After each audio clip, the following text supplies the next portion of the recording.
At 39 years old, Terrence Howard made $48,752 a year as a senior diesel mechanic.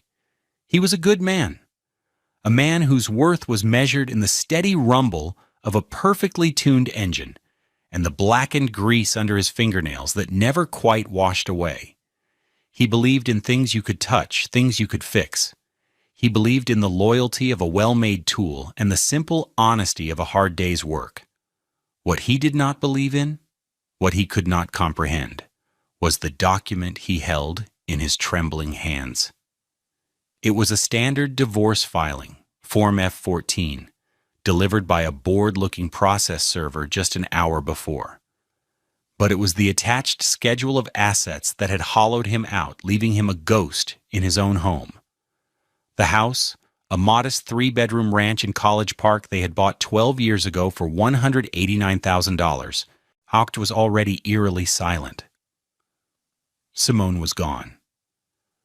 Her closets were empty, the scent of her $220 Chanel No. 5 perfume already fading, replaced by the sterile smell of the cleaning service she must have hired. She had taken everything of value: the living room furniture from Restoration Hardware, a $12,000 suite they were still paying off, the 85-inch Samsung television, a $3,500 extravagance he'd questioned, the art from local galleries she'd collected, with price tags he was never allowed to see. She had left him the bed, a few worn towels, and the kitchen table, and according to the document, she had left him the garage. He scanned the list again, his eyes catching on the 2 lines that felt like a punch to the gut. Asset: detached garage structure. Value: $0. Asset: 1969 Chevrolet Chevelle, non-operational. Value: $0, $0. The garage was his sanctuary, the one place in the world that was entirely his. It housed a lifetime of tools, painstakingly collected since he was a teenager, a snap-on toolbox that cost him $8,000 10 years ago, an entire wall of wrenches, sockets, and specialty equipment worth at least another $15,000, and the car. The car was not just a non-operational vehicle, it was a promise. A 1969 Chevelle SS 396, a rusted-out shell he'd bought for $4,500 6 years ago, a project he poured every spare hour and dollar into. It was his dream, sitting on 4 jack stands, waiting for the heart he was building for it. To Simone, it was just a pile of junk. To him, it was the future. And she had declared it, under penalty of perjury, to be worthless. She was telling the court and the world that his dream, his passion, his very identity outside of their marriage had no value. He didn't yet know the full scope of her betrayal. He didn't know about the $410,000 she had hidden, or the life she was already living without him. All he knew, standing in the echoing emptiness of his home at 6:17 p.m. on a Tuesday, was that the woman he had loved for 15 years had just declared him, and everything he cared about, utterly worthless. It was a devastation so complete, so quiet, that it made no sound at all. Have you ever been made to feel like your life's passion was just a childish game? Tell us in the comments what you poured your heart into, only to have someone dismiss it. Their life together had been a carefully constructed facade, a play where Terrence was given his lines, but never the full script. He saw their marriage through the lens of domestic normalcy, a series of routines and small acts of service that he believed were the bedrock of love. He was the steady, reliable foundation. Simone, he thought, was the beautiful house built upon it. He would wake at 5 a.m., the house still dark and quiet, and pack his lunch in a beat-up $15 Igloo cooler. 2 sandwiches, an apple, and a thermos of coffee. He'd pull on his $80 Red Wing work boots, stiff and stained with 1,000 different kinds of fluid, and be out the door before the sun rose over Atlanta. His days were spent in the cavernous, noisy bay of a commercial trucking depot, wrestling with the massive diesel engines of 18-wheelers. It was hard, filthy work, but it was honest. That $48,752 salary wasn't glamorous, but it paid the mortgage on their $1,900 a month note. When it kept the lights on, and it funded Simone's life, a life he was beginning to realize he knew very little about. When he'd get home, exhausted and smelling of diesel, the contrast was immediate. The house would be pristine. Simone might be on a call, her voice a smooth, professional murmur. She worked in marketing, a job with an ambiguous title and a salary she described as decent. On the kitchen counter might be a receipt from one of her lunches with friends at Bacchanalia or Aria, places where a single entree cost more than he made in half a day. A $250 bill for 3 people. It was a client meeting, honey, she'd say, a breezy dismissal. His world was tangible. Hers was abstract.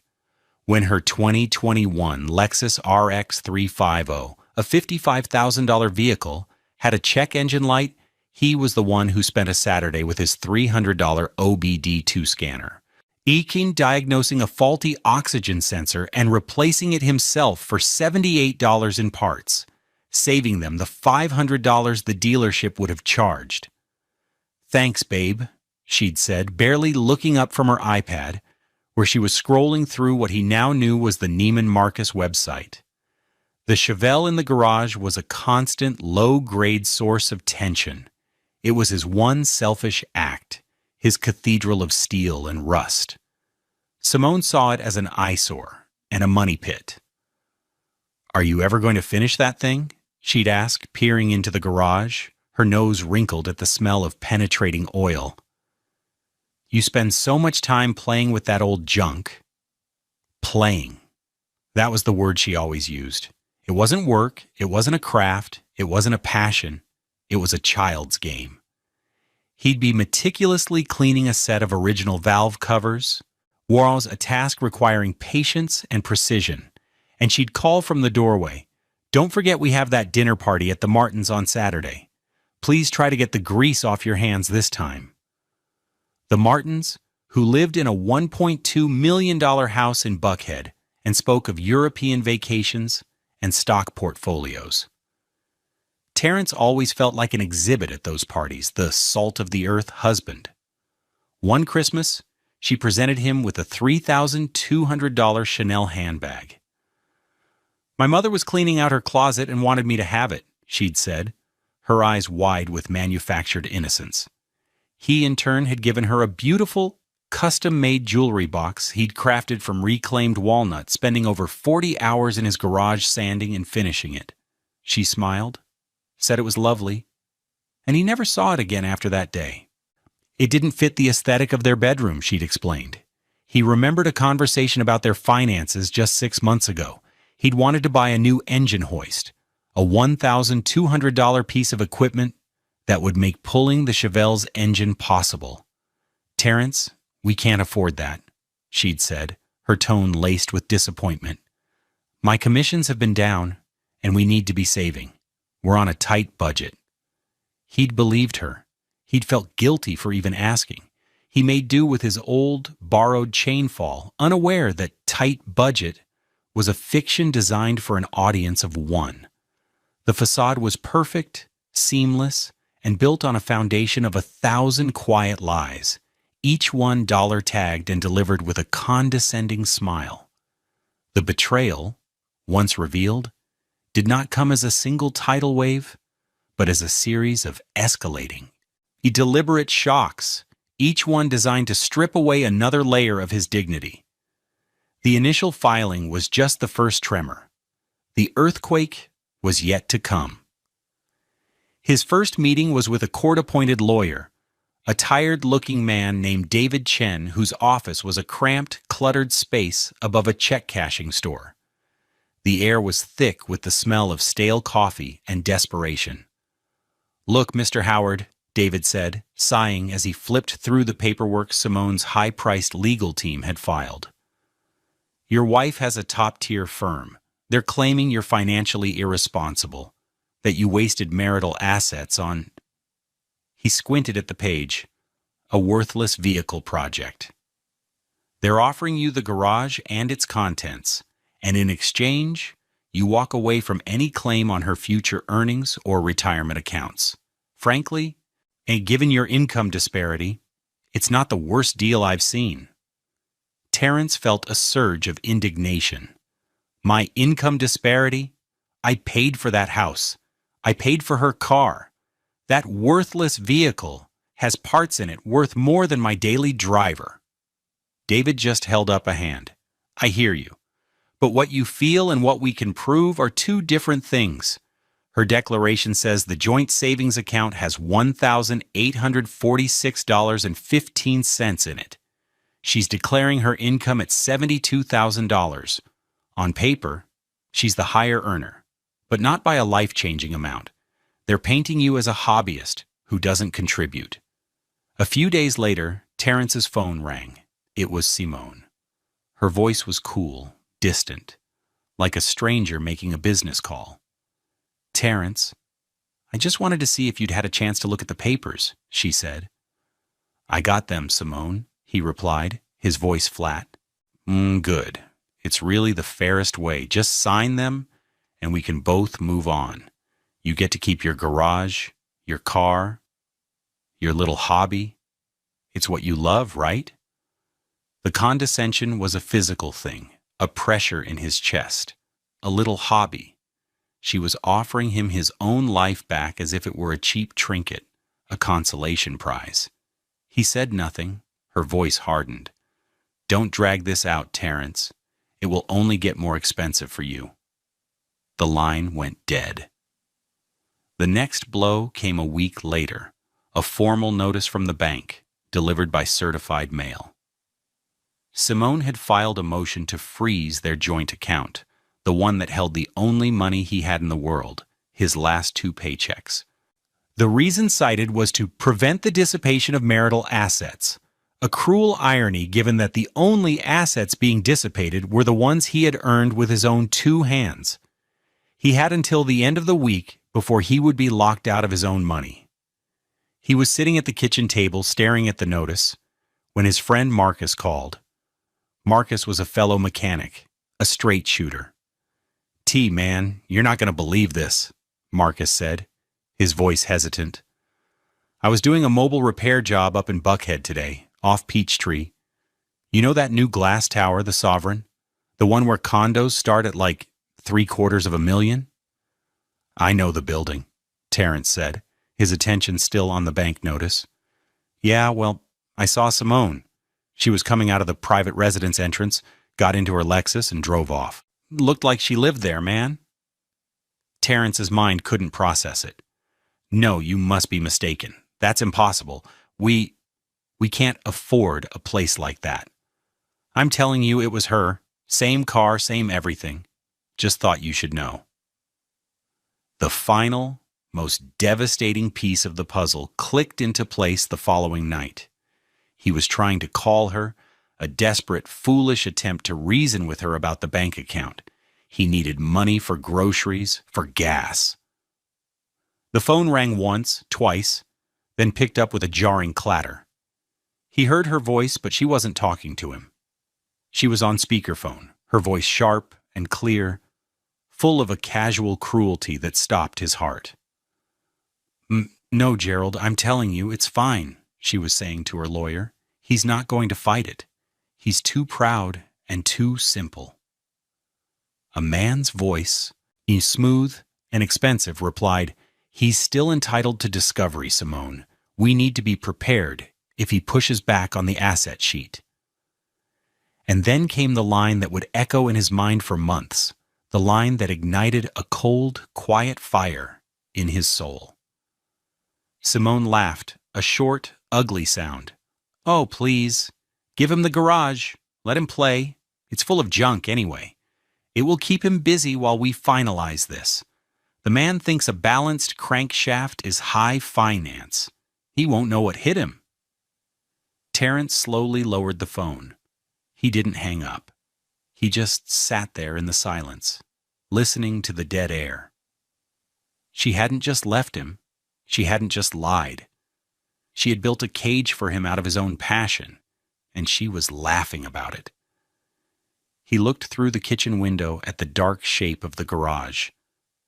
Let him play. She had no idea what game they were about to play, and she had no idea that he was about to change the rules. Saturday, October 12th, 2:17 p.m. The air in the College Park garage was thick and still, tasting of rust, old gasoline, and the damp Georgia humidity. Sunlight struggled through a single grimy window, illuminating dancing dust motes in a solitary beam.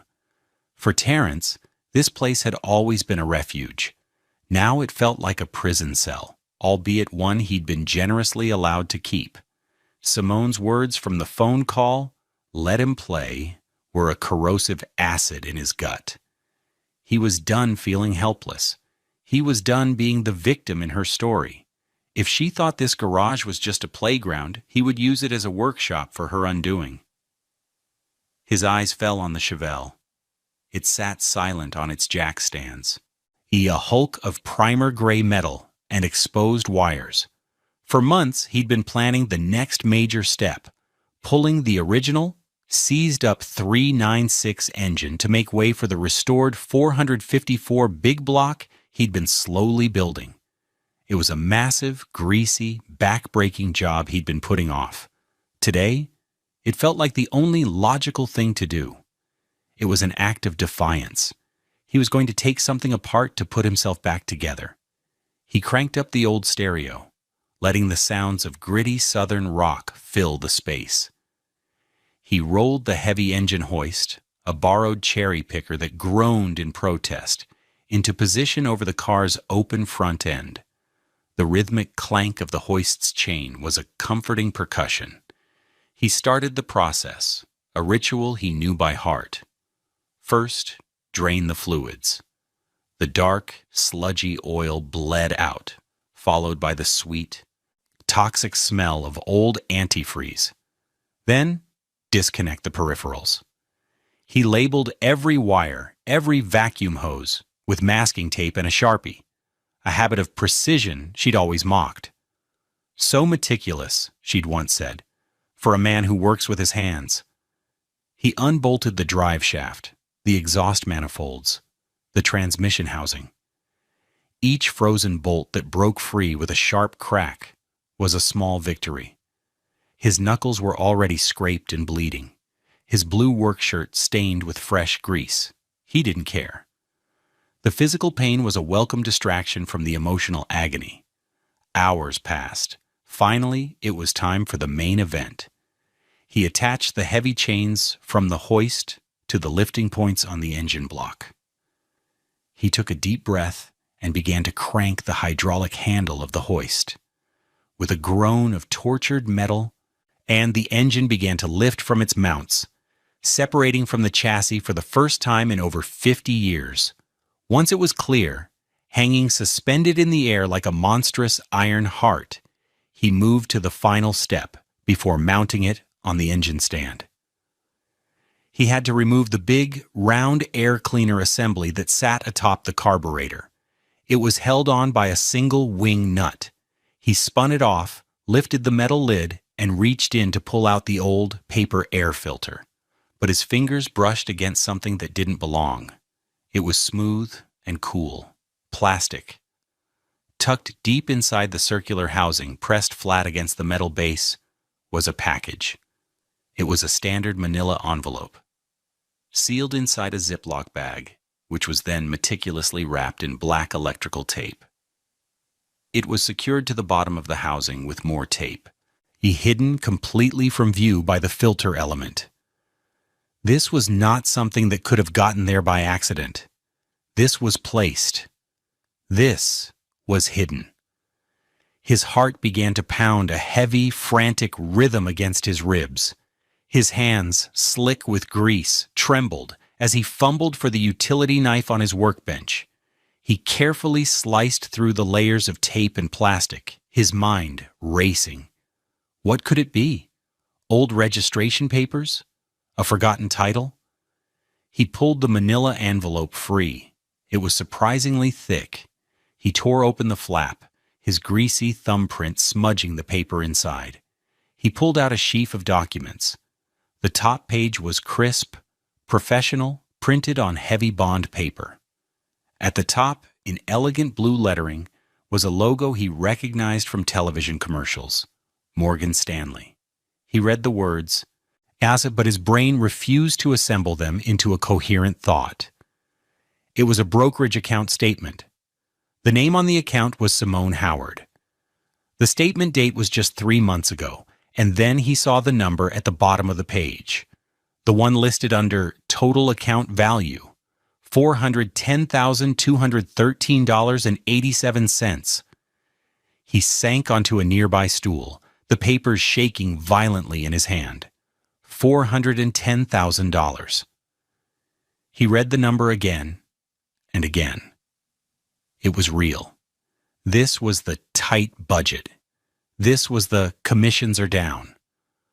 A wave of nausea washed over him.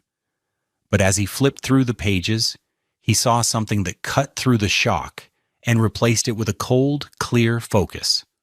On the final summary page, Samproda Wamafainori Kalvo, there was a separate section, a declaration of assets. And at the bottom of that page was a notary public's stamp, embossed and official, and next to it, Simone's clean, elegant signature. She had, for some unknown reason, had a summary of her own secret wealth notarized. It was a fatal, inexplicable mistake. She had hidden her lies in the one place she was sure he would go, inside the worthless project she so thoroughly despised. And in doing so, she had just handed him the weapon that would bring her entire world crashing down. The cold fury that settled over Terence was as solid and heavy as the engine block hanging from the hoist. The initial shock, the dizzying sense of betrayal, began to cool and harden into something else: resolve. He did not scream. He did not throw a wrench across the garage. He carefully placed the grease-smeared statements back into the manila envelope and sat on the dusty concrete floor, his back against a stack of old tires. He thought about Simone's laugh. Let him play. He knew with absolute certainty 2 things. First, he could not confront her. Any tip-off would allow her to move the money, to hide it better, to create a new set of lies. Second, his overworked, under-resourced public defender, David Chen, was no match for the legal machine Simone had hired. David was a rowboat. Terence needed a battleship. The next morning, Monday, he called in sick to work for the first time in 5 years. He took the $300 in cash he had managed to pull from the joint account before the freeze took effect and put it in his pocket. He showered, scrubbing the grease from his hands until they were raw, and put on his only suit, a simple black $250 suit from Men's Warehouse he'd worn to weddings and funerals. He looked up the top family law attorneys in Atlanta, the ones who specialized in high-asset divorce and forensic accounting. He found a name that appeared again and again: Evelyn Reed. Her firm was located in a sleek glass tower on Peachtree Street, a world away from College Park. The consultation fee was $500, but he called anyway, explaining his situation to a paralegal with a calm, desperate urgency. Perhaps it was the mention of notarized documents and asset concealment, but they found a cancellation and squeezed him in that afternoon. He walked into the law offices of Reed & Associates and felt an immediate sense of intimidation. The floors were polished marble. The air smelled of expensive leather and quiet power. He was shown into a corner office with a panoramic view of the city. Ms. Evelyn Reed stood to greet him. Seems she was a tall, elegant black woman in her 50s, with her hair in immaculate locks adorned with a few silver beads. She wore an $8,700 Armani power suit that probably cost more than his entire tool collection. Her handshake was firm, her eyes sharp and analytical. "Mr. Howard," she said, her voice a low, commanding alto. "My paralegal said you have a matter of some urgency." He sat opposite her at a massive, polished mahogany desk. He hesitated for a moment, then reached into the briefcase he'd borrowed from Marcus and pulled out the manila envelope. He laid the contents on her desk. The greasy thumbprints on the pristine Morgan Stanley letterhead stood out in stark, vulgar relief against the opulence of the room. Evelyn Reed picked up the first page, her expression unreadable. She read it, then the next, and the next. She paused at the notarized signature, pulling a pair of reading glasses from her desk to examine it more closely. The silence in the room stretched for what felt like an eternity. Terrence's heart hammered against his ribs. Finally, she looked up at him, and for the first time he saw a flicker of something other than professional detachment in her eyes. It was the look of a predator that has just caught the scent of blood. "Mr. Howard," she said slowly, her voice dropping even lower, "this isn't just a divorce. This is felony-level discovery fraud. This is perjury. This is a gift." She tapped the notarized page with a perfectly manicured finger. "Your wife having this document notarized is an act of either supreme arrogance or supreme foolishness. Either way, it makes this document irrefutable." She swore to its authenticity herself. She leaned forward. "Tell me about the car." He told her everything. About Simone's condescension, her little hobby comments, her worthless junk declaration. He told her about the phone call he overheard. A slow, cold smile spread across Ms. Reed's face. "The irony is poetic," she said. "She has committed fraud and then hidden the evidence inside the very asset she used to justify the fraud. A judge is going to have a field day with this." She laid out the plan. It was simple and brutal. They would do nothing. They would let Simone and her lawyers proceed, fat and happy with their deception. They would allow them to schedule a deposition. They would let Simone sit under oath and perjure herself, digging her own grave one lie at a time. "We will not reveal this evidence until she has committed perjury on the record," Ms. Reed explained. "We will document the chain of custody for these documents meticulously. You found them while working on the car. You will continue to work on the car. Every piece of evidence will be photographed and videotaped as it is recovered from the vehicle." Terrence looked at her, hope warring with fear. "I can't afford you, Miss Reed. Her lawyer is probably billing $1,000 an hour." She waved a dismissive hand. "Don't you worry about my fees. I will take this case on contingency. My firm will be paid from the assets we recover from your wife. And believe me," she said, her eyes glinting, "we will recover them, plus damages.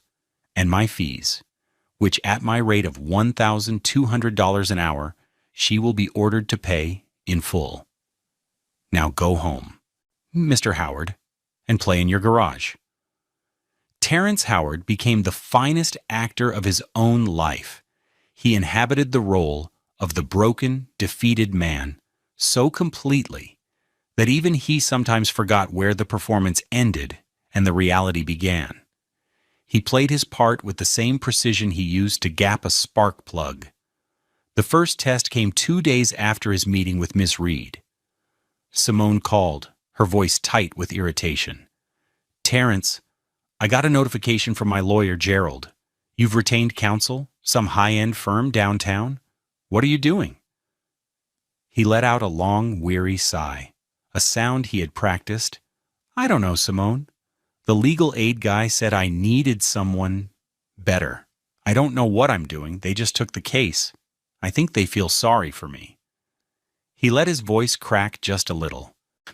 I'm trying to figure things out. I don't have much. You've frozen the account." There was a pause on the other end. He could almost hear her calculating, processing this new information. A high-end lawyer feeling sorry for him fit her narrative. It meant he was pathetic, not a threat. "Well," she finally said, her tone softening back into condescension. "Just don't let them fill your head with nonsense and run up a bill you can't pay. The offer is still the offer. It's the best you're going to get." "Okay, Simone," he whispered. "I hear you."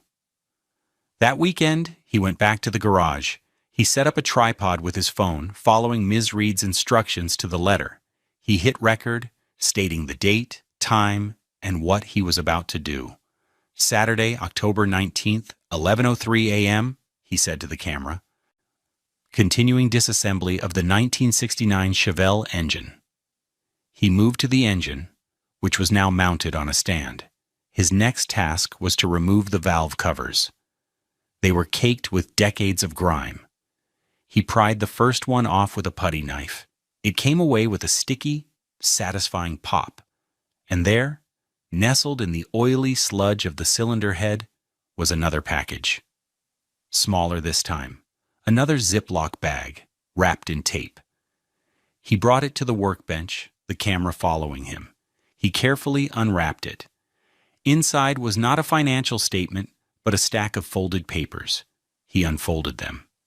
They were emails. Printed emails between Simone and a real estate agent from Harry Norman Realtors. They detailed the purchase of Unit 28B at the Sovereign on Peachtree, the very building Marcus had told him about. The emails confirmed the price, $780,000. And a single line in an email from Simone made his blood run cold. "The transaction will be an all-cash purchase, funded from my brokerage account to avoid any financing paper trails."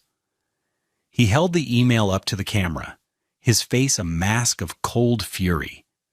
She hadn't just hidden money. She had converted it into a hard asset, a palace in the sky, while telling him they couldn't afford a $1,200 engine hoist. A few weeks later, the official notice arrived. He was scheduled for a deposition in 2 weeks. He called Ms. Reed immediately. "This is it," she said, her voice calm and steady. "They want to lock in your testimony. They expect you to be a mess. You will not disappoint them. You are a man with nothing, who has lost everything. When they ask you about your assets, you will tell them the honest truth about your empty bank account, your old Toyota Camry with 187,000 miles, your tools. And when they ask you about the Chevelle," she paused for effect, "you will look them in the eye and say, 'It's just an old project, doesn't run. My wife says it's worthless.'" The night before the deposition, he received a text message from Simone. It glowed on his phone screen, a beacon of her hubris. "Heard you have your deposition tomorrow. Just be honest. It'll be over before you know it. We can both move on." He stared at the message, the sheer audacity of it taking his breath away. She was coaching him on how to be an unknowing accomplice to his own fleecing. He typed back a single word, the simplest and most profound lie he had ever told. Okay. Each lie she told, each condescending piece of advice, was another shovel full of dirt on the grave she was digging for herself. And Terrence just kept playing his part, waiting for the moment he could help her fill it in. The deposition took place on a cold, rainy November morning in a sterile conference room on the 40th floor of a glass tower downtown. The rain streaked down the floor-to-ceiling windows, blurring the Atlanta skyline into a gray watercolor. It was a perfect backdrop for the quiet devastation that was about to unfold. Terrence sat at one side of a long, polished table, wearing his same $250 suit. He felt small and out of place. Across from him sat Simone, looking radiant and confident in a crisp, cream-colored $2,400 Burberry dress. Next to her was her lawyer, Gerald Vance, a man with silver hair, a deep tan, and a $15,000 Patek Philippe watch. He radiated an aura of smug, expensive victory. Ms. Evelyn Reed sat beside Terrence, a picture of calm authority. Her files were stacked neatly in front of her. She gave Terrence a subtle, reassuring nod. Gerald began the questioning, his voice smooth and patronizing. He spent an hour establishing Terrence's financial situation, painting a picture of a man with a modest income and no significant assets. Terrence answered every question honestly and meekly, just as Ms. Reed had instructed. Yes, his salary was under $50,000. No, he had no stocks or bonds.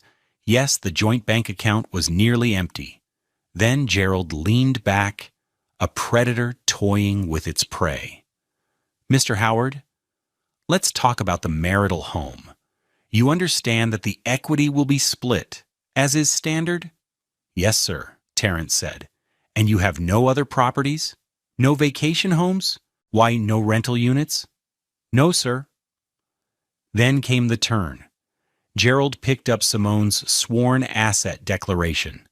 Now, your wife, Ms. Howard, has been very generous in her proposal. She has offered to let you keep the detached garage and its contents at the College Park property, free and clear. Do you agree that this is a fair resolution? I guess so, Terrence mumbled. And what are those contents, Mr. Howard? Some tools? An old car? Yes, sir, my tools. And a 1969 Chevelle. Gerald smirked, glancing at Simone. Ah, yes, the Chevelle. Does this vehicle run, Mr. Howard? No, sir, it's a project. And what would you estimate its value to be? Terrence took a breath and delivered the line he had rehearsed 100 times. I don't know. It needs everything. It's just an old project. My wife says it's worthless. Simone shifted in her chair, a faint, almost imperceptible smile on her lips. It was done. He had accepted her narrative. Gerald nodded. Thank you, Mr. Howard. I think we're done here. Not quite, Evelyn Reed said, her voice cutting through the room like shattering glass. Everyone turned to look at her. She stood up slowly. I have a few questions for Ms. Howard. Gerald sighed dramatically. Evelyn, must we? This is all very straightforward. I insist, she said, her eyes locked on Simone. Simone sat up a little straighter, her smile fading. Ms. Reed walked to the head of the table.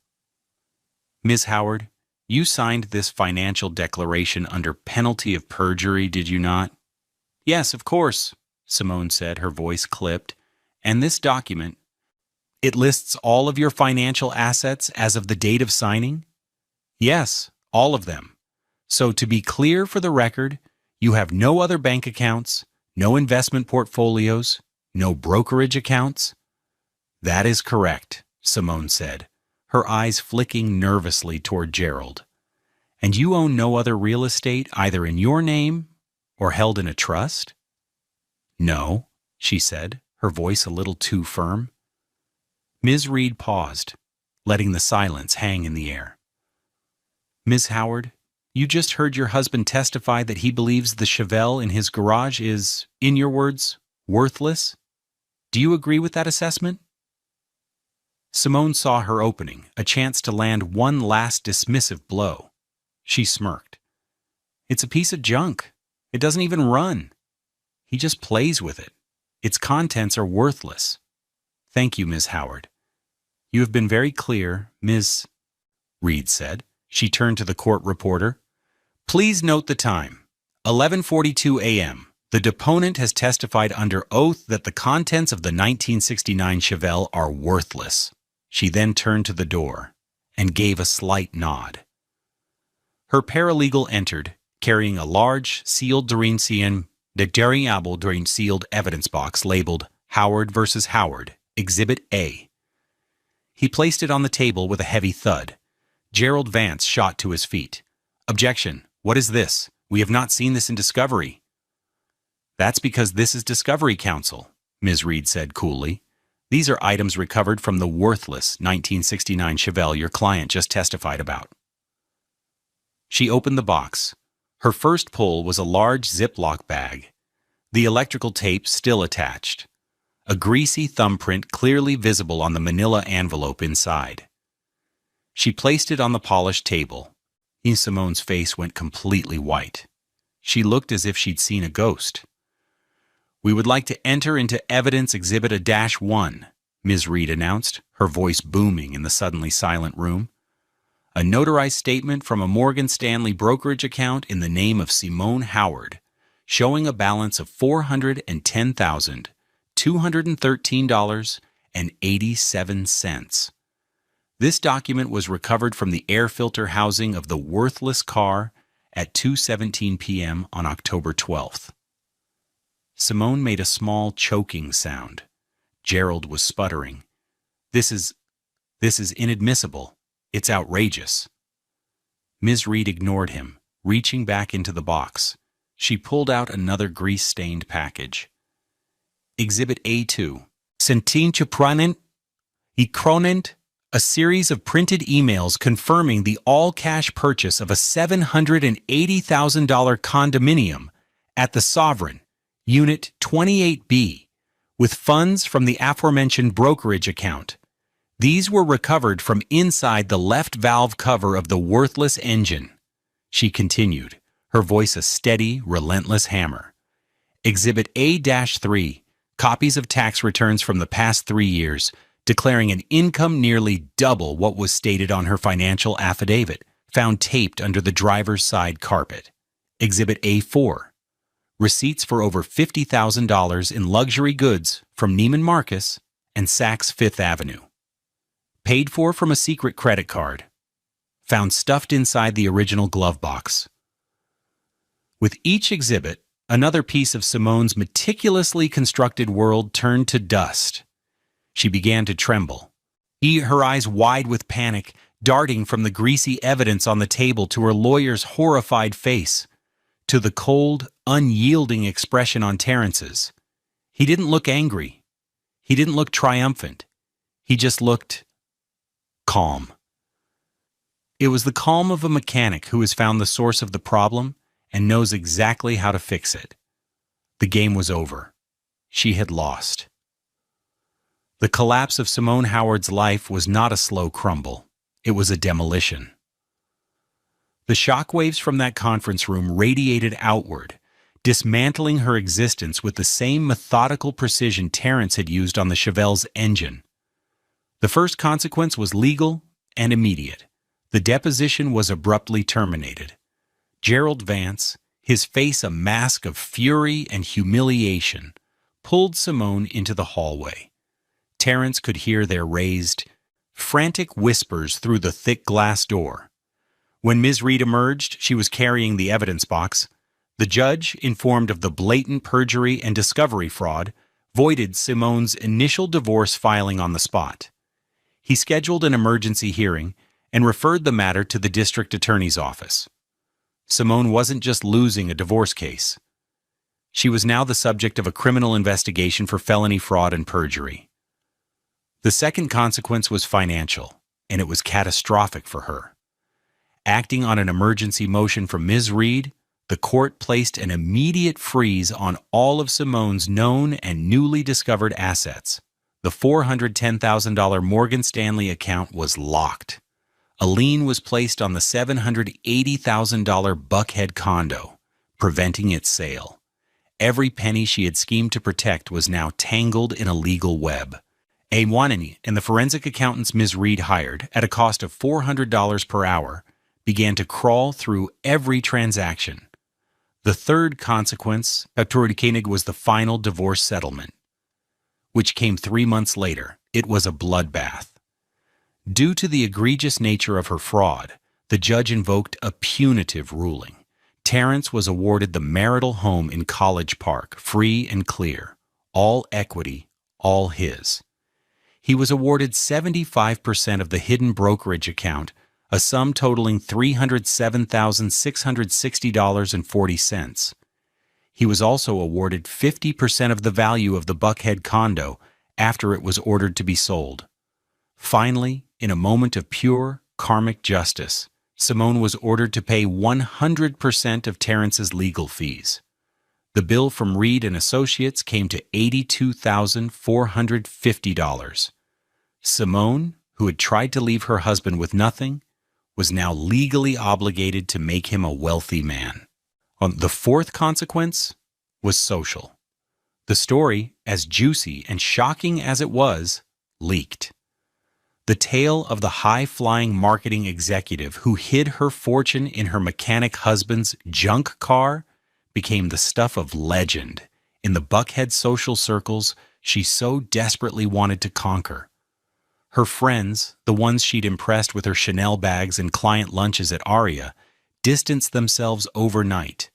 She was no longer a sophisticated woman of mystery. She was a common swindler, a punchline at cocktail parties. She was ostracized, her social currency plummeting to zero.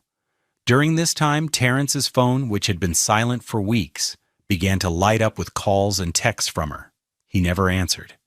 He just listened to the voicemails, each one a station of her descent into desperation. The first voicemail was angry. "Terrence, you snake, how could you? You and that vulture lawyer. You think you're going to get away with this?" The second was pleading. "T, please call me. We can fix this. I made a mistake, a terrible mistake. I was scared.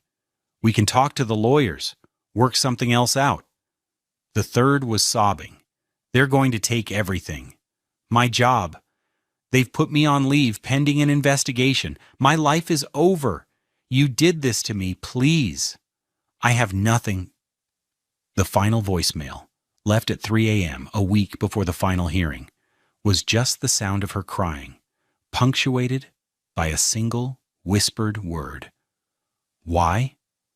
Terrence saved every message, forwarding them to Ms. Reed as further evidence of her unraveling. He didn't feel triumph, not yet. He felt a profound, quiet sadness for the woman he had once loved. But he also felt the cold, the hard certainty of justice. She had asked why. He looked at his own hands, clean now, but still bearing the faint lines of ingrained grease, the calluses of a lifetime of honest work. That was why, 1 year later. The air didn't smell like old oil and rust anymore. It smelled of fresh paint, new concrete, and the clean, sharp scent of high-grade synthetic motor oil. Terrence stood in the center of a gleaming 4-bay commercial garage. Bright LED lights shone down on polished gray floors. Over the main door, in bold black letters, was a sign, Howard's Precision Auto. This wasn't a hobby. This wasn't a playground. This was his business, his future, built from the ashes of Simone's lies.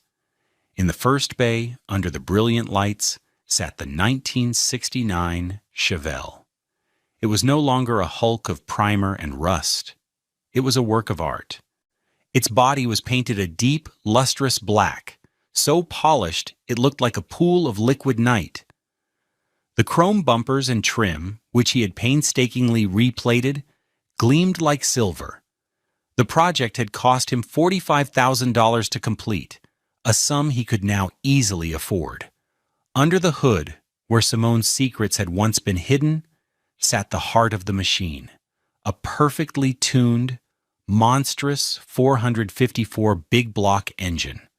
It wasn't just a car anymore. It was a trophy, a monument to his vindication.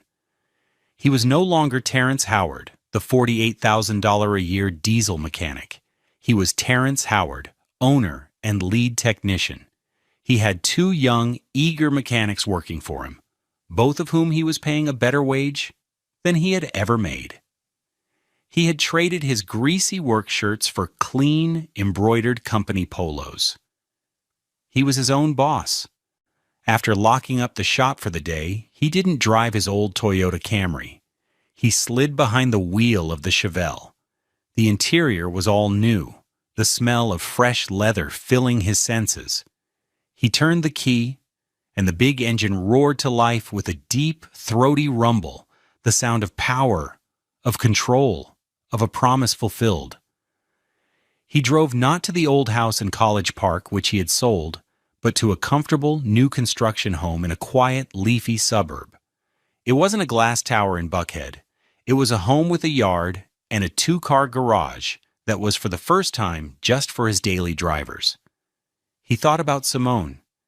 He had heard through the grapevine that she had avoided jail time but had received a hefty fine and a long probation, meaning she had lost her job and had been forced to sell the condo at a loss to pay her legal bills and his settlement. The last he'd heard, she was living in a small apartment somewhere OTP outside the perimeter. The ultimate fall from grace for a buckhead socialite. He felt a pang of something, not pity, but a kind of distant melancholy. She had never understood him. She saw his $48,752 salary and the grease under his nails and measured his worth accordingly. She never realized that true value isn't a number in a brokerage account. It's a skill in your hands. It's the integrity in your heart. It's the passion that drives you to build something real and lasting, not just a portfolio of paper assets. She tried to hide her paper wealth in his world of steel and oil, and his world, with its unyielding honesty, had simply exposed it for what it was. His phone buzzed. It was a new client, a referral. "Yeah, I heard you're the best," the man on the other end said. "I've got this old Mustang that nobody can seem to figure out." A slow smile spread across Terrence's face.